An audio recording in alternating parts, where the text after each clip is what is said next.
श्री राम जय राम जय जय राम। श्री राम जय राम जय जय राम। श्री राम जय राम जय जय राम। श्री राम जय राम जय जय राम। श्री राम जय राम जय जय राम। श्री राम जय राम जय जय राम। अंतःकरण शुद्धि, शुद्धा अंतःकरण, अंतःकरण में किसी प्रकार की मिलावट ना हो, केवल अंतःकरण अंतःकरण रह जाए। जब आप देखते हैं, हम हमेशा कहा करते हैं, देखो गंगा जल बड़ा पवित्र है, दूध जो है पृथ्वी का अमृत कहा जाता है। पंचामृत से ठाकुर जी को स्नान कराते हो, दुग्ध दधि घृत शर्करा मधु, ये पृथ्वी के अमृत हैं।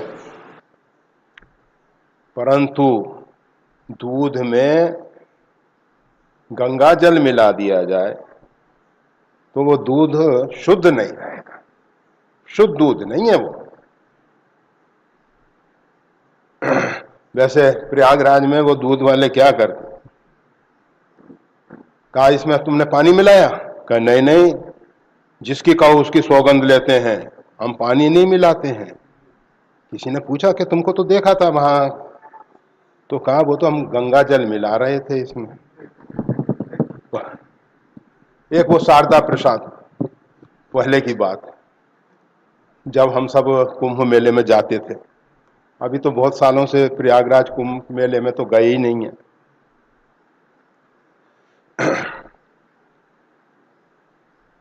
तो उसमें वो एक शारदा प्रसाद दूध वाला आता था, तो हम कहते थे भाई देखो तुमको जो भाव लेना हो ले लो, तो वो हमारे लिए थोड़ा अलग दूध लाके आता था।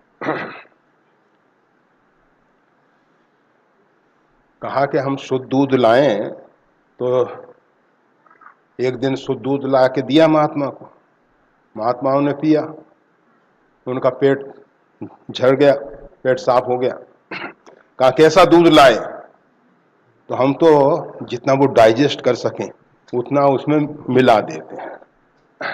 तो मतलब शुद्धा अंतःकरण, अंतःकरण शुद्धि के लिए कुछ मिलावट नहीं चाहिए, आप निर्विचार हो जाएं। जब तक आपके अंदर संकल्प विकल्प उठ रहा है, जब तक आपके अंदर नाना प्रकार के विचार आ रहे हैं, अंतःकरण शुद्ध नहीं है। शुद्ध अंतःकरण का अर्थ होता है अंतःकरण केवल अंतःकरण रह जाए, उसमें किसी प्रकार के ना तो सद्विचार ना दुर्विचार, दोनों प्रकार के विचारों की जरूरत नहीं है। महर्षि पतंजलि जो हैं, चित्त की वृत्ति का निरोध, इसी को योग के रूप में स्वीकार करते हैं। फिर वो कहते हैं क्लिष्ट वृत्तियां हैं, अक्लिष्ट वृत्तियां हैं, क्लिष्ट को अक्लिष्ट के द्वारा दबा दो। जैसे व्यक्ति है शुभ और अशुभ कर्म कर रहे हैं, तो प्रारंभ अवस्था में कहा जाता है कि अशुभ को दबाने के लिए शुभ करो, फिर बाद में शुभाशुभ परित्यागी, शुभ और अशुभ दोनों से परे हो जाओ। रामकृष्ण परमहंस कहते थे पैर में एक कांटा गड़ गया है, तो उस कांटे को निकालने के लिए एक मजबूत कांटा ले लो, सुई इत्यादि, वो भी कांटा ही है, मजबूत कांटा ले लो और उस कांटे को निकाल के फिर दोनों कांटों को फेर दो। कांटा निकालने के लिए, अज्ञान की निवृत्ति के लिए ज्ञान है, वो जो परमात्मा है, गिरा ज्ञान गोतीत मतीत, वो ज्ञान से भी परे हैं। कौन सा ज्ञान? जो अज्ञान को समाप्त करने के लिए ज्ञान है, जिसमें ज्ञाता गे ज्ञान। और भगवान शंकर ज्ञानम बंध। शिव सूत्र में भगवान शंकर ने कहा है ज्ञान बंधन का कारण है। मैं जानने वाला हूं, मैं जानता हूं, उस परमात्मा को मैंने जान लिया है। ये जो मैं करके चिल्ला रहा है, कौन किसको जानता है? वहां ज्ञाता गे ज्ञान त्रिपुटी का अभाव हो जाता है, वहां ध्याता ध्येय ध्यान तीनों का अभाव हो जाता है। वहां जो शुद्ध बुद्ध परमात्मा है वो हमारे मन बुद्धि मानी का विषय नहीं है। तो कहा कि उसको कैसे देखा जाता है?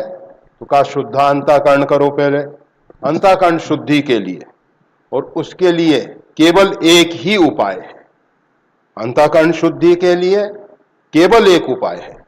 महर्षि वशिष्ठ ने अपने जीवन में अनेक अनेक प्रकार से ज्ञान की साधनाएं की हैं। ज्ञान की 7 भूमिकाओं के विषय में योग वशिष्ठ में कहा गया है। ज्ञान के विषय में वशिष्ठ जी महाराज एक ऊंची कक्षा में पहुंचे हुए महापुरुष हैं। कर्मकांड में तो निष्णात है ही, और कहीं कहीं उनके लिए अथर्वी शब्द भी आया है, अर्थात अथर्व वेद के भी ज्ञाता हैं। अथर्ववेद सांसारिक भौतिक क्षेत्र का ज्ञान, मतलब सभी प्रकार का उनको ज्ञान है, समझ है। और उन महापुरुष ने हम सब के लिए, मतलब हम जैसे अज्ञानियों से कहते तो ये हम समझ लेते कि भाई हम शायद पात्र नहीं है, इसलिए समझाने के लिए कह दिया गया होगा। परंतु भगवान श्री राम से कह रहे हैं,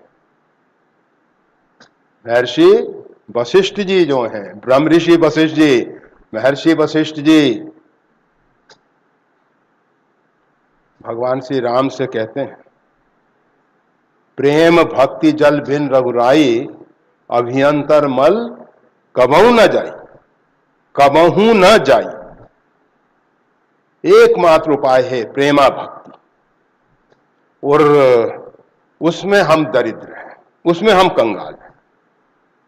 अब अंतःकरण शुद्धि होने वाली नहीं, क्योंकि जहां लग साधन वेद बखानी, जितने भी साधन वेदों में कहे गए हैं उस समय कर्तृत्व अभिमान आ जाता है। मैंने इतनी साधनाएं की हैं, इतना जप किया, इतने अनुष्ठान किए, इतने अनुष्ठान। गीता में भगवान 16वें अध्याय में आश्री भाव में बता रहे हैं, ईश्वरो महम बलवान महम सुखी, मैंने इतने जप तप यज्ञ अनुष्ठान कर लिए हैं, मैं इतने यज्ञ और करूंगा, भविष्य के लिए आगे के लिए भी प्लानिंग है। ये सब आश्री संपदा है। आश्री संपदा बंधन का कारण है, देवी संपदा विमोक्षा है, देवी संपदा मोक्ष का कारण। तो जितने भी हम साधनाएं करते हैं उन सब में हमारा अहंकार पुष्ट होता है कि हम करने वाले हैं। कर्ता जो है मरता नहीं है, और जब तक ये कर्ता नहीं मरेगा कर्तृत्व अभिमान नहीं समाप्त होगा। हनुमान जी जैसे कह सकें, तापर में रघुवीर दुहाई, जाने उन्हीं कछ भजन उपाई। हे रघुनाथ जी, मैं आपकी दुहाई दे के कह रहा हूं कि मैं भजन साधन तो जानता भी नहीं हूं, करना तो बहुत आगे की बात है। उनके जीवन में जो घटित होता है, श्री हनुमान जी महाराज सीता शोध के लिए जा रहे हैं। गोस्वामी तुलसीदास जी कहते हैं, जिम अमोघ रघुपति कर बाना, यही भांति चले हनुमाना। हनुमान जी किस प्रकार जा रहे हैं? जैसे रघुनाथ जी का बाण जाता है। बाण में अपनी सामर्थ्य नहीं है, बाण में धनुर्धर की ताकत काम करती है। धनुर्धर ने प्रतिंचा को जितना खींच के, जितनी उसको शक्ति से छोड़ा है, वो बाण चला जा रहा है। तो हनुमान जी को ऐसा नहीं लगता कि मैं सीता शोध के लिए जा रहा हूं, और इसीलिए सीता शोध का कार्य हो सका। और वही हनुमान जी महाराज, जब लक्ष्मण जी को शक्ति लगी तो भले ही भगवान को कौन सांत्वना देगा, परंतु सांत्वना देने के शब्दों में चले प्रभंजन सुत निज बल भागी, अपने बल का बखान करके हनुमान जी महाराज गए। क्योंकि समस्या ये थी, सूर्योदय से पहले अगर जड़ी बूटी नहीं आती है तो लक्ष्मण जी के प्राण नहीं बच सकते हैं, और भगवान विरह में बहुत अधिक व्याकुल हो रहे हैं। तो ऐसी स्थिति में बल बता के आप चिंता न करें, अरे बालपन में मैंने तो सूर्य को निगल लिया था, सूर्योदय होगा ही नहीं, पहले जड़ी बूटी आएगी, उसके बाद कोई भी कार्य संपादित होगा।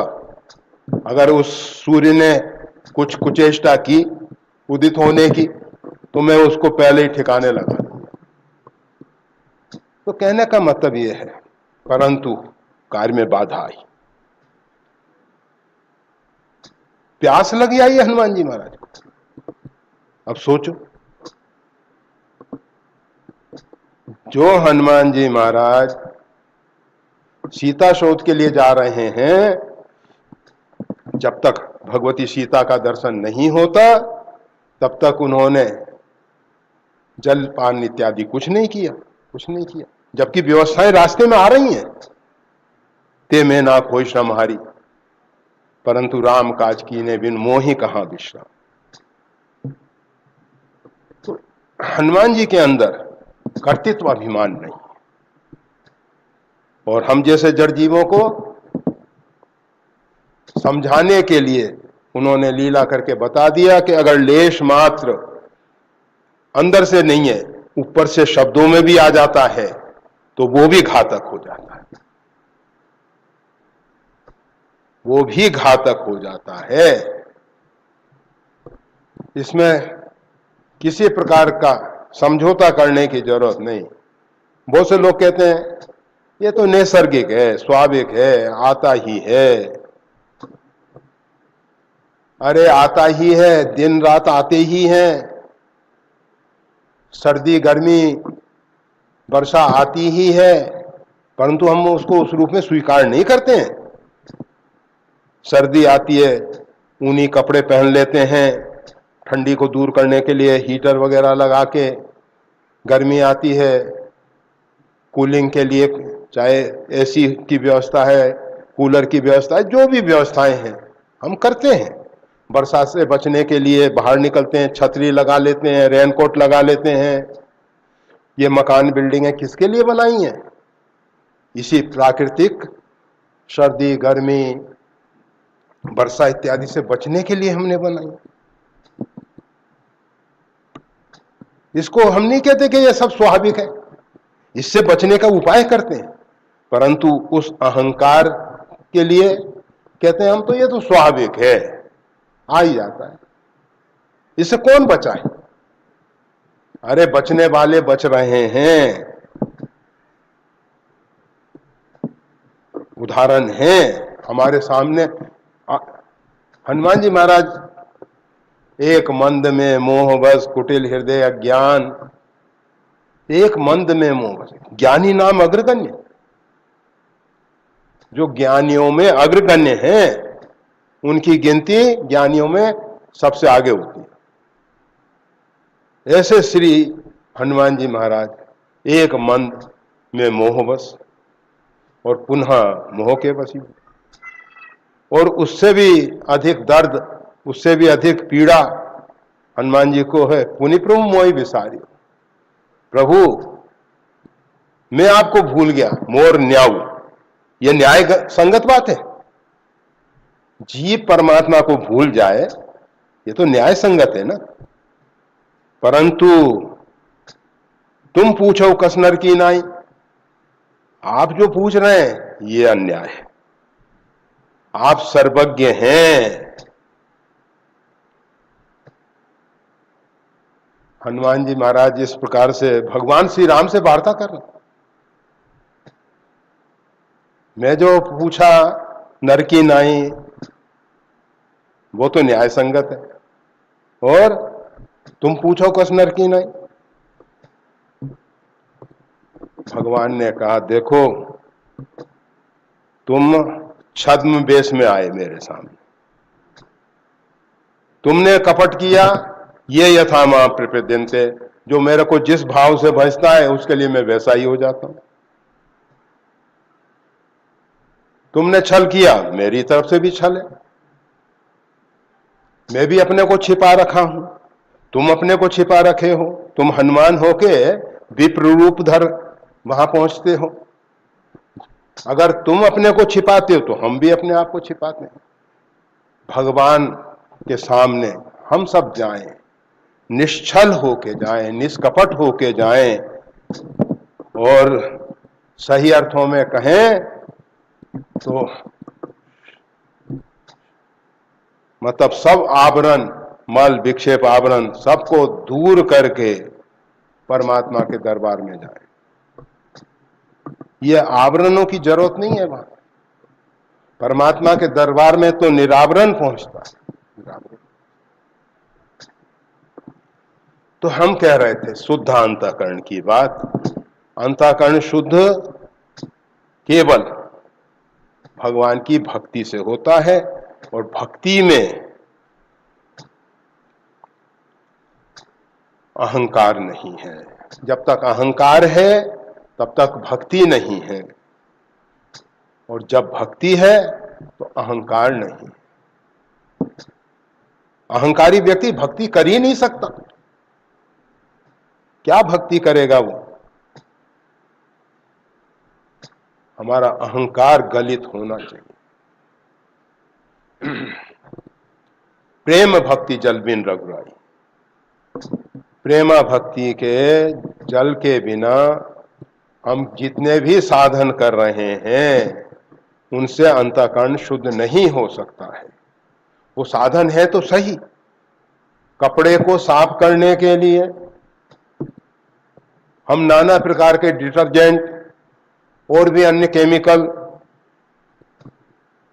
प्रयोग करते हैं, परंतु बिना पानी के वो साफ नहीं होने वाला कपड़ा।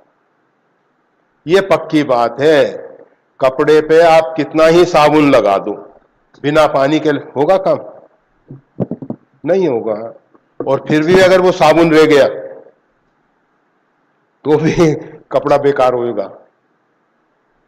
पानी ही उस मेल को केमिकल के साथ मिलके हटा के उसको बहा देता है। साधन का भी अहंकार खत्म होता है। करो, साधन करो, परंतु करते करते अहंकार रहित हो जाना है। प्रेम भक्ति जल बिन रघुराई, अभ्यंतर मल कबहू न जाई, कबहू न जाई। तो भगवान शंकर कह रहे हैं, मुकुर मलिन और नयन विहीना, अंतःकरण शुद्ध हो। हमारे हृदय रूपी दर्पण पे जो काई विषय मुकुरमन लागी, वो काई को साफ करना है। ये काई बड़ी खतरनाक है। आप जानते हैं, काई कुमति केकई केरी, जिसके कारण बड़ी आपदा आई है। ये कुमति रूपी काई, विश्व रूपी काई, कहने को तो हम कहते हैं काई नहीं, परंतु वो काई ऐसी खतरनाक, ऐसी खतरनाक। अंतःकरण शुद्ध हो, अंतःकरण साफ हो, स्वच्छ हो। महापुरुषों की चरण धूलि से अंतःकरण को अभिषेक करो, उसका मार्जन करो। अंतःकरण शुद्ध होना चाहिए, और शुद्ध अंतःकरण के साथ फिर नेत्र की जरूरत है। ऐसे गोस्वामी तुलसीदास जी ने दोनों कार्य एक साधन से बता दिए। श्री गुरु चरण सरोज रज निजमन मुकुर सुधार। श्री गुरुदेव के चरण कमल की रस से निजमन मुकुर सुधार, और श्री गुरु पद नख मनगन ज्योति सुमरत दिव्य दृष्टि है हो। गुरुदेव के चरण कमल की नख की जो ज्योति है, आज तक किसी को दिखी है क्या? देखी है कभी ज्योति? नहीं देखी। श्री गुरु पद नख मनगन ज्योति सुमरत दिव्य दृष्टि ही हो। नहीं देखो, कम से कम उसका सुमरन कर लो, परंतु सुमरन उसका होगा जिसको आपने देखा होगा। उसके विषय में सुना है, परंतु वो कैसी है वो तो हम जानते ही नहीं, देखी ही नहीं। अरे बहुत ऊंची साधना के बाद हम उस कक्षा में पहुंचते हैं जब गुरुदेव के चरण कमल के नख की ज्योति हमको दिखाई देती, उसका साक्षात्कार। ये इतना सहज नहीं है, इतना सरल नहीं है। हमको तो हाड़ मांस का पुतला दिखाई देता है। गुरु के रूप में एक मानव दिखाई देता है, व्यक्ति दिखाई देता है, उसका पैर दिखाई देता है, उसमें नख दिखाई देता है। परंतु गोस्वामी तुलसीदास जी कहते हैं नहीं नहीं, ये सब कुछ नहीं चाहिए, ज्योति चाहिए। और उसका ध्यान भी मत करो, केवल उसका सुमरन करने मात्र, केवल सुमरन करने मात्र से हृदय में दिव्य प्रकाश हो जाएगा। कौन सा प्रकाश? नहीं तहाँ चाहिए दिया घृत बाती। जहां हमको जैसे दीपक में एक दीपक चाहिए, फिर उसमें घी तेल चाहिए, उसमें बत्ती चाहिए, तब वो प्रज्वलित होता है। और प्रज्वलित होने के बाद भी समस्या है, हवा का झंझावात उसको बुझा देता है, उस पे कीड़े फतिंगे आके कूदते हैं, ज्योत बुझ जाती है। परंतु वो दिव्य ज्योत जिसको कोई बुझाने वाला नहीं, कितने ही झंझावात आ जाए, ये जितने भी झंझावात आते हैं उनको उनका उस ज्योति पे कोई प्रभाव, दुष्प्रभाव नहीं पड़ता है। तो भगवान श्री कृष्ण अर्जुन को, अर्जुन के साथ साथ हम सबको, जो भी गीता के प्रेमी हैं उन सबको, जो भी परमात्मा के शरणापन हुए हैं उनके लिए गीता का प्रारंभ कहां से होता है? शिष्यस्ते हम साधी माम त्वाम प्रपन्नम, यहां से गीता का प्रारंभ है। वो धर्म क्षेत्र, कुरुक्षेत्र,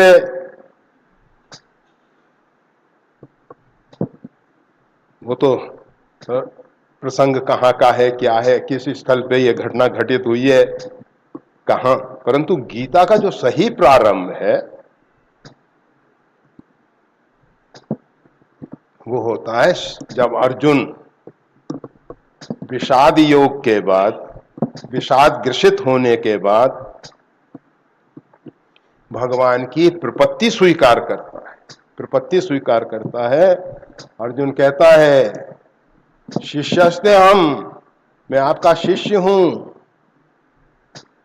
मैं आपके प्रपन्न हूं, मैं नहीं जानता हूं मेरे लिए क्या करना श्रेष्ठकर है, क्या गलत है, क्या सही है।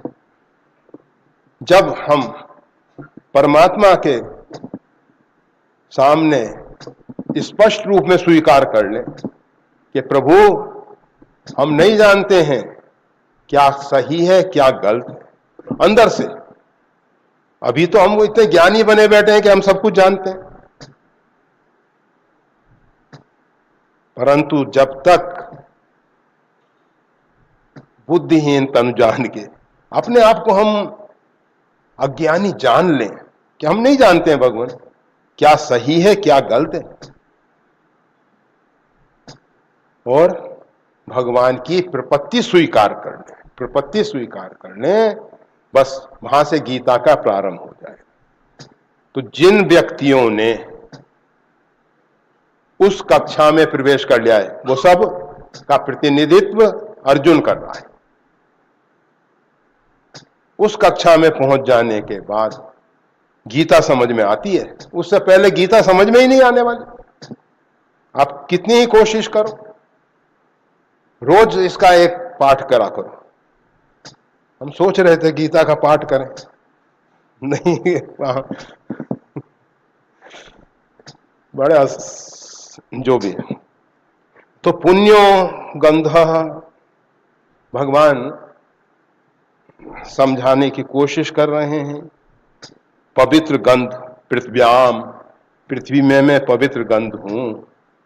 गंध को कभी आपने देखा है क्या? नहीं देखा। काऊ के नासिका से हम इसको सूंघ लेते हैं, वो भी आप धोखे में हो। हमने देखा है, हम रोज साई फ्लोरा अगरबत्ती लगाते हैं रोज, बिल्कुल गंध नहीं आती है। गूगल की धूप देते हैं, बिल्कुल गंध नहीं आती है। और आप सब भी अपने जीवन में रोज अनुभव करते होंगे, जिस साबुन का आप स्नान में प्रयोग कर रहे हो उसको रोज प्रयोग करने से उसकी स्मेल, उसकी गंध खत्म हो जाती है। कोई भी गंध बराबर लेते रहो। हमारे साथ यही तो सबसे बड़ी दुर्घटना हुई है। ये जो विषयों की दुर्गंध है हमको नहीं आ रही है, और इसकी ओट में जो पुण्य गंध छिपी हुई है वो समझ में नहीं आती। हमने ये जितनी भी 5 ज्ञानेंद्रिय हैं इनको दग्ध कर दिया, जला दिया। आप देखेंगे ये जीव भगवान ने क्यों दी थी? ये बकबक करने के लिए नहीं, वक्ता बनने के लिए नहीं, तू मैं करने के लिए नहीं। भगवान ने जीव इसलिए दी थी कि शरीर के अंदर जिस तत्व की कमी हो वो स्वाद आपको अच्छा लगे, और फिर आप उसको स्वादिष्ट लगेगा तो आप खूब खाओगे, तो उस तत्व की पूर्ति हो जाएगी। आपको पित्त बढ़ा हुआ है, मिर्च मसाले बेकार लगेंगे, नहीं खा सकते आप।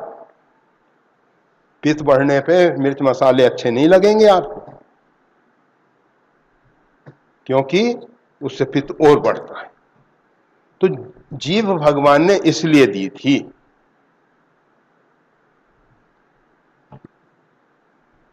परंतु हम सब ने क्या किया? हम सब ने नहीं, हमारी मम्मी ने किया। एक ने पूछा, एक दिन सत्संग में हमने कह दिया एक हमारी मम्मी, तो उसने पूछा कि आपकी और कितनी मम्मी है? हमने कहा जन्नी सम जाने ही पर नारी। हमारी जन्नी बहुत है, असंख्य है भाई एक दो थोड़ी है, बहुत है हमारी जननी। वहां पालने वाली की बात नहीं है, जन्म देने वाली की है। जननी सम जा नहीं पर नारी, दूसरी नारियों को माता के समान। तो पुण्यो गंधा पृथ्व्याम, पृथ्वी में पवित्र गंध में हूं। इस पवित्र गंध का अनुभव केवल उन महापुरुषों को होता है, अथवा अगर कोई पूर्ण वैराग्यवान है और वो उन महापुरुषों के साथ जुड़ गया है तो आप देखेंगे उन महापुरुषों में से वो गंध आती है, दिव्य गंध आती है, वो पवित्र गंध है, वो भगवान का स्वरूप है। वो गंध कौन सी? वो पवित्र गंध। ये नहीं, आप देखते हैं कि पशु पक्षी जो हैं जब कामासक्त होते हैं इनमें से गंध निकलती है। उस पर विज्ञान ने बहुत शोध कार्य किया है। इसी प्रकार से इंसान के अंदर से भी ऐसा ही होता है। भले ही उस पर जितना शोध कार्य होना चाहिए उतना नहीं हुआ है, होता गंध निकलती है, परंतु वो पुण्य गंध नहीं है, वो पवित्र गंध नहीं है। हाँ, अगर वो शास्त्र सम्मत काम का जो सेवन है वो भगवान कहते हैं मेरा स्वरूप।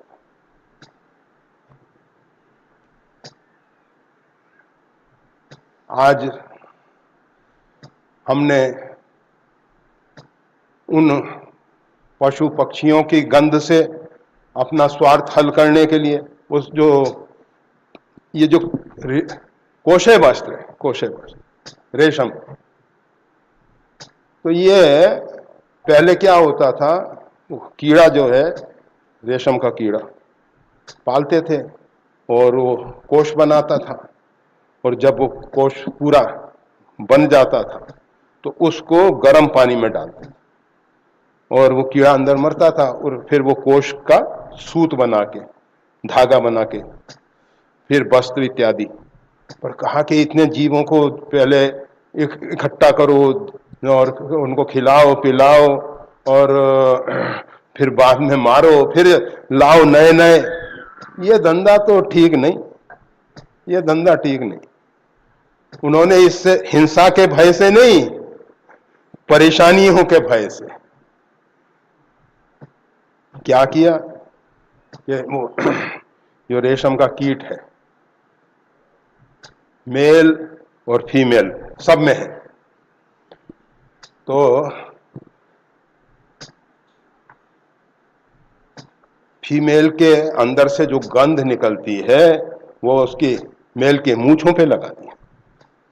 अब उसको वो गंध आए और वो चल रहा है आगे आगे, कि गंध बाहर से आ रही है। जैसे कस्तूरी नाभि में बसी हुई है और वो कस्तूरा मृग बाहर खोजता हुआ भटक रहा है, तो उससे क्या एक ऐसा चक्र बनाया जिसके अंदर वो घूमता रहे, तो वो जो उसका रेशा है वो उसके अंदर छोड़ता जाता है और वो लिपटता जाता है, तो वो कोशे वस्त्र के लिए बहुत सुविधा हो गई, बिना कीट को समाप्त किए। तो मतलब हम केवल ये बताना चाहते थे कि इस प्रकार की बहुत सी गंध है, जो गंध हमको अहमता और ममता के संसार के बंधनों में डालने वाली है, वो पुण्य गंध नहीं, सीधा सा गणित है।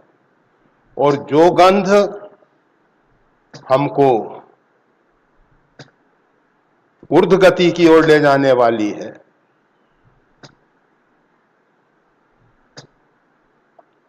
हमारे जीवन को उत्कृष्ट बनाने वाली है, उत्थान के लिए, वो गंध पतन के लिए है दूसरी, और उत्थान के लिए जो गंध है वो पृथ्वी में मेरा ही स्वरूप है। पुण्यो गंध पृथ्व्याम, वो गंध। ये धूप दीप नैवेद्य, आप भगवान का पूजन करके फिर जप इत्यादि में बैठते हैं, जप से पूर्व कोई गंध, अगरबत्ती इत्यादि, परंतु वो जो परफ्यूम है, हर एक गंध जो है आपको परमात्मा के ध्यान में नहीं लगाती है। बहुत सी गंध ऐसी हैं जो आपको संसार के उसमें, इसीलिए ये ठाकुर जी के सामने जो अगरबत्ती लगाई जाती है उससे ठाकुर जी को, अरे वो तो श्यम गंध स्वरूप है पृथ्व्याम, पुण्यो गंधा पृथ्व्याम, उनके लिए हम थोड़ी लगा रहे हैं। हम तो, हमारा मन जो है वो परमात्मा की ओर लगे, इसलिए वो अगरबत्ती लगाई गई। उस गंध के प्रभाव से हमारा मन जो है परमात्मा की ओर आकृष्ट हो। ये सब जितनी विधियां हैं बहुत वैज्ञानिक तथ्यों के आधार पे सब बनाई गई थी। हमारा जो हिंदू सनातन धर्म है सब वैज्ञानिक तथ्यों के आधार पे। आज विज्ञान खोज खोज के अहंकार कर रहा है कि हमने इतना शोध कार्य कर लिया, इतना शोध कार्य कर लिया, परंतु हमारे जो पूर्वज हैं, हमारे जो पूर्वाचार्य हैं, हमारे जो मनीषी हैं जो पूर्व के, उन सब ने इस विषय में बहुत कुछ सोचा था, समझा था, तब किया था। तो पुण्यो गंध पृथ्व्याम च तेजस चाश्मी विभासौ, अग्नि का तेज में।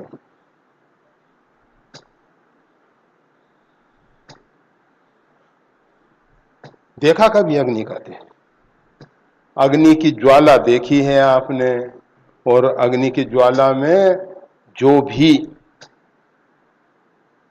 ईंधन है उसके प्रभाव से वो ज्वाला भिन्न भिन्न प्रकार की होती है। वो ईंधन के प्रभाव से ज्वाला है, तेज नहीं है। अग्नि का तेज वो परमात्मा कह रहे हैं वो मैं ही हूं।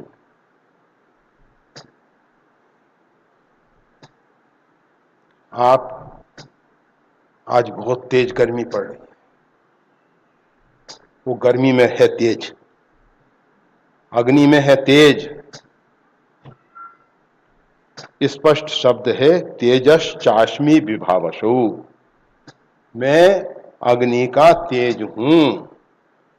ये सब इन पंच ज्ञानेन्द्रिय पंच कर्मेंद्रियों से नहीं समझ में आने वाली चीजें हैं, इनसे ऊपर उठ के ही ये सब समझ में आएगा। जिसकी ओर भगवान इंगित कर रहे हैं उस तेज की बात करते हैं भगवान।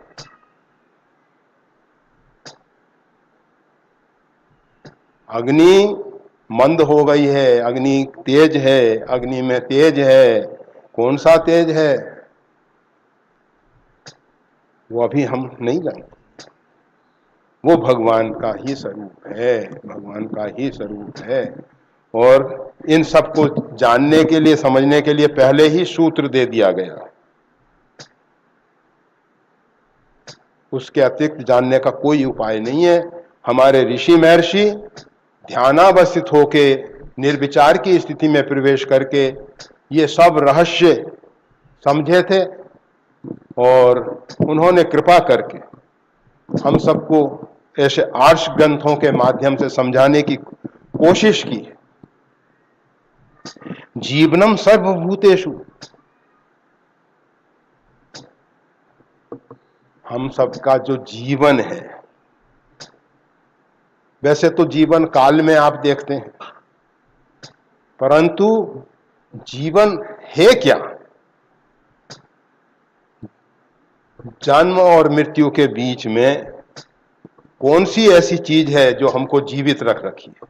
वो ही हमारा जीवन है। किसके अलग हो जाने से हमारा जीवन समाप्त हो जाता है?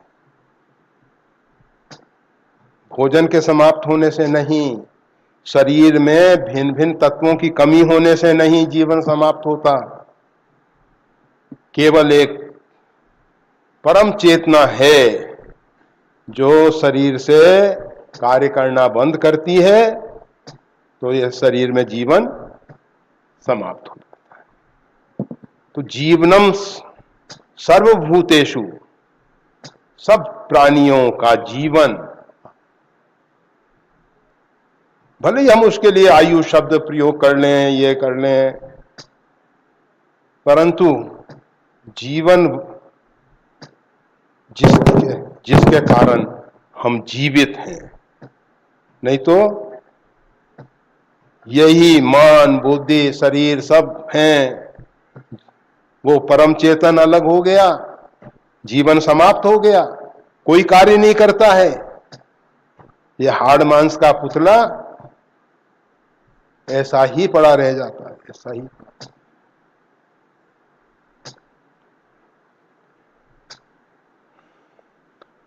तपश्चास्मि तपस्विषु,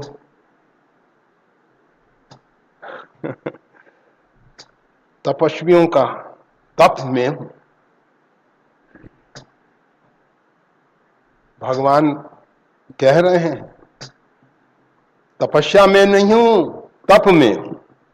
ख्याल करना, तपस्या तो कोई ऊर्ध्वभाव खड़ा हुआ है। हमने एक महात्मा देखा, फलारी, अनहार नहीं करता, ऊर्ध्वबाहु, एक हाथ ऊपर, खड़े श्री, खड़े रहते, मौन, ये सब तपस्याएं हैं। एक ही कर रहा है, एक ही महात्मा कर रहा है, इतना सब। देखा होगा उंगली हाथ सूख जाता है खड़े खड़े, पैरों के हालत सूजन आ जाती है, खड़े कांटों पे सो रहे हैं, कहते हैं बाणसैया पे सो रहे हैं। पहले देखा जाता था, अभी तो कुंभ मेलों में नहीं आते वैसे महात्मा, पहले आते थे। वो क्या खीलों का आसन पे हमने सोते देखा है, नीचे से पूरे लकड़ी के उसमें पटिये में सब खीलें लगा रखी हैं, खीलें खीलें, उस पे सोते हैं। तपस्या है, निराहार रहते हैं, तपस्या है। परंतु भगवान क्या कह रहे हैं, इन तपस्याओं को तो आप सब जानते हो, देख सकते हो, समझ सकते हो कि हाँ ये तपस्या कर रहा है। कौन सी तपस्या कर रहा है? भरत जी के विषय में कहा, जासु नेम व्रत जाई न पढ़ना, जिनका नियम और व्रत का वर्णन नहीं किया जा सकता, वो नियम। अब नियम आपने ले रखा है कि सुबह 6 बजे उठेंगे, 10 बजे उठेंगे, 5 बजे उठेंगे, 4 बजे उठेंगे, जितने बजे उठते हो भाई, हमें उससे कोई मतलब नहीं। नियम है, सब जानते हैं कि इतने बजे उठना है, इतने बजे ये करना है, ये करना है, ये करना है, ये नियम ले रखा है। ये 6 से 8 बजे तक किसी से बोलना नहीं है, या दिन भर किसी से नहीं बोलना है, रात्रि में बोलना है, ऐसा नियम। तो नियम के विषय में सब जानते हैं, परंतु भरत जी का नियम को कोई नहीं। जासु नेम व्रत जाई न बढ़ना। अरे गोस्वामी तुलसीदास जी जब जीव की कहानी कहते हैं ना, सुनो तात ये अकथ कहानी, अकथनीय कहानी है। कहानी वो है जिसको कहा गया है, और अकथ वो है जो कहा नहीं जा सकता है। तो ये सब जो गीता में अभी कह रहे हैं भगवान, ये अकथ कहानी है।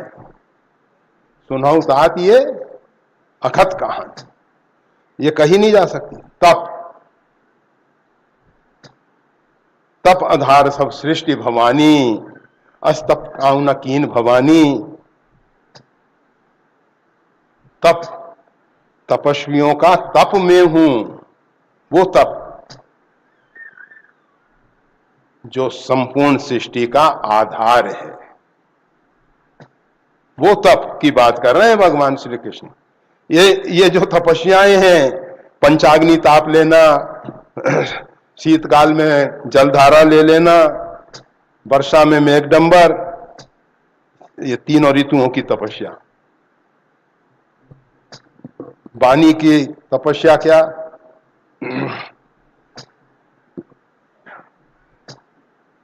झूठ नहीं बोलना, किसी को अनुद्वेग कर शब्द, मतलब किसी को उद्विग्न ना करने वाले शब्द। अगर हमारे शब्दों से कोई उद्विग्न हो जाए तो वो जो है तपस्या के जो परिणाम है उसको छीन लेते हैं। इसलिए वाणी से होने वाले अपराध से बचने के लिए हमने मौन, मतलब जिसको लोग मौन कहते हैं, वैसे गीता में मौन का अर्थ बताया मौनम आत्मनिग्रह। आत्मनिग्रह का नाम मौन है, ये वाणी को रोकने का मौन। अगर ऐसा होता, थोड़ा सोचो आप, थोड़ा गाड़ी से एक्सीडेंट होने की संभावना है, हम गाड़ी को चलाएं नहीं, ब्रेक पे पैर रखे रहें या ब्रेक लगाए रहें, क्या समझदारी है क्या? अरे समय आने पे जब दुर्घटना हो सकती है तो उस समय गाड़ी को रोकने की, गति को कम करने के, उसके लिए है ना वो। तो बोलो, जरूर बोलो। भगवान ने जीव दिए तो किसके लिए दिए भाई? ऐसा तो नहीं है कि भगवान ने जीव बेकार दे रखी है। हाँ, बेकार की बकवाद करने के लिए नहीं। तो तपस्वियों का तप में हूं, और तपस्या करते करते, जैसा पहले भी कहा था, बिन तप तेज की कर विस्तारा। तपस्या से तेज होता है, तेज का विस्तार होता है, और वो तेज महापुरुषों के जीवन में जिस ज्योति की बात अभी थोड़ी देर पहले की गई, श्री गुरुपद नख मनगन ज्योति, वो ज्योत, वो तेज, वो प्रकाश। अरे आप तो अभी तक सूर्य का प्रकाश नहीं देखे। सूर्य का, चंद्रमा का, आप में से है कोई जिसने सूर्य का प्रकाश देखा, चंद्रमा का प्रकाश देखा? कहेंगे सभी कोई नहीं देखा। सूर्य की तरफ हम देख नहीं पाते। सूर्य के प्रकाश से जो चीजें प्रकाशित होकर दिखाई दे रही हैं, हम वस्तुओं को देखते हैं। व्यक्ति दिखाई देते हैं, वस्तुएं दिखाई देती हैं, वृक्ष वनस्पतियां दिखाई देती हैं। प्रकाश थोड़ी दिखाई देता है आपको। प्रकाश जहां पड़ रहा है, जिस प्रकाश से वो वस्तु नजर आ रही, जगत प्रकाश, प्रकाशक रामू, प्रकाशक रामू, वो प्रकाश तो राम जी हैं, प्रकाशक तो राम जी हैं।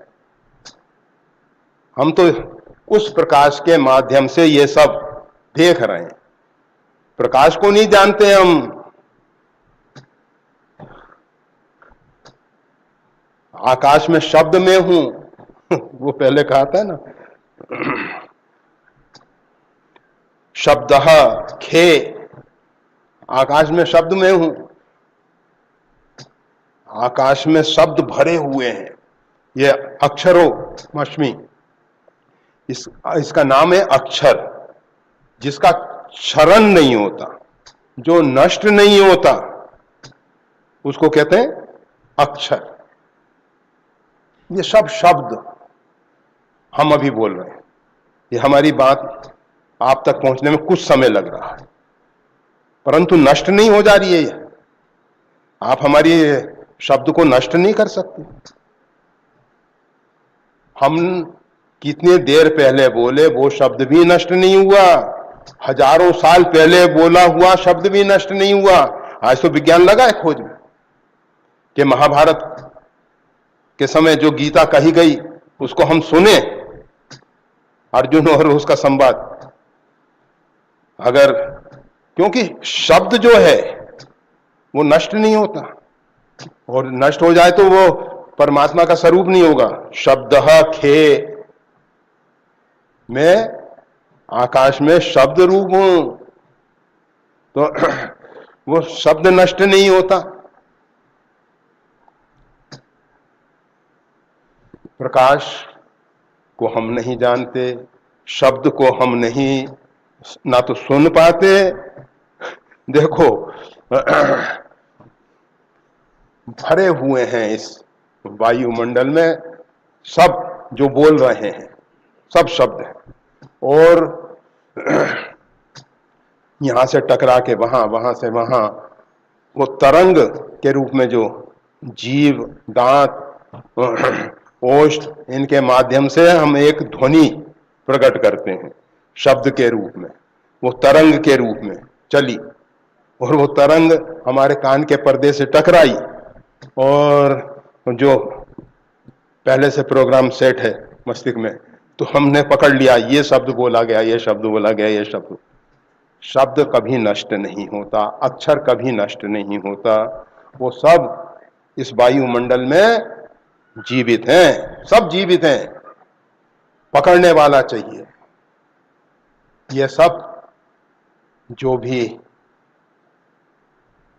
अमर है, जो मरता नहीं है, वो सब परमात्मा का ही स्वरूप है। तो इस प्रकार से भगवान बता रहे हैं, तपस चाशमी तपस्विषु, तपस्वियों का तप में हूं। वो तप को देखने के लिए इन कोई अच्छा साधक देख सकता है महापुरुषों का तप। हम तो ये ऊपर के तप देख लेते हैं कि फलारी बाबा हैं, खडेश्वरी बाबा हैं, इस प्रकार के बाबा हैं, नीमिया बाबा हैं, दुर्वासा हैं, दूब पाके रहने वाले दुर्वासा, नीमिया, नीम के पत्ते, ऐसे ऐसे हुए हैं। तो सब ये उनके हम तपस्या को जानते हैं, परंतु भगवान कहते हैं तपश्चास्मि तपस्विषु, तपस्वियों का तप में हूं। आप जो भी तपस्या कर रहे हैं उसमें तप वो हैं, तपस्या से तप को अलग कर दो तो वो केवल ऊपर की क्रियाएं रह जाएंगी, वो क्रियाओं से कुछ नहीं बनने वाला है। रोबोट के द्वारा सब क्रियाएं कराते रहो, अरे ये सब पत्थर कितने समय से निराहार रहे हैं, इन्होंने कौन भोजन किया है? कभी कोई कराता है क्या? पत्थर की जो विग्रह मूर्तियां बन जाए उन पे भले ही हम दूध चढ़ा दें, जल चढ़ा दें, जो भी चढ़ा दें, तो ऐसे निराहार रहने को तपस्या नहीं कहते। गीता में बड़ा विचित्र विचित्र रूप में भगवान कहते हैं, एक जगह कहते हैं कि ये जो अशास्त्र विधि से जो शरीर को कृश करने के लिए निराहार इत्यादि रहना, वो मेरे को ही कष्ट देता है, अंतर्यामी को कष्ट देता। फिर कहो कि ये मनु शत्रुपा ने जो तपस्या की, पार्वती जी ने जो तपस्या की, वो तो कहते हैं तत्पि मनाग मन ही नहीं पीड़ा, मन में कोई पीड़ा नहीं है। उनको ऐसा नहीं लग रहा कि वजन इतना घट गया, इतना कम हो गया, नवरात्र करेंगे कि इतना वजन कम हो गया, इतना ये हो रहा है। तो ऐसा कुछ नहीं, मन में लेश मात्र पीड़ा ना हो, वो है तपस्या। देह दिनों दिन दूबर हो, शरीर दुबला हो रहा है, घटाई तेज बल मुख छवि सो, परंतु मुख पे मलानता नहीं आ रही है। मुख में मलानता कब आती है? मुदिता के अभाव। जब आपका मन अप्रसन्न होता है तो बदन, मुख रुक्ष हो जाता है, सूख जाता है। कोई ऐसा भयंकर व्यापार का घाटा हुआ, व्यक्ति एकदम उसका चेहरा सूख जाता है। तो आज यहीं रख देंगे, तपस्वियों का तप में। तपश्चास्मि तपस्विषु बीजम माम सर्वभूतानां विद्धि पार्थ सनातनम बुद्धिर्बुद्धिर्मता मस्मि तेजस्वे तेजस्वी नाम हम। वही बातें भगवान कह रहे हैं अनेक प्रकार से। शायद इस प्रकार पकड़ ले, इस प्रकार पकड़ ले, इस प्रकार। बड़ा कठिन है ना ये विषय, अंदर पकड़ाई में जल्दी आता नहीं है। इसलिए भगवान समझाने की कोशिश कर रहे हैं। शायद हम समझ जाएं। लाग ना उर उपदेश, जब भी कहे उसे बार बहु। तत्व कही गुरु बारही बारा, समझ परी कछ मति अनुसारा। बारह ही बार, अनेक बारों उसी बात को दोहरा दोहरा के कहा जाता है। किसी प्रकार से जीव समझ जाए, समझ नहीं समझ पाता है। भगवान को भी दया आती है, परंतु उन्होंने कहना बंद नहीं किया, कह ही रहे हैं, अभी तक कह रहे हैं। जय श्री राम।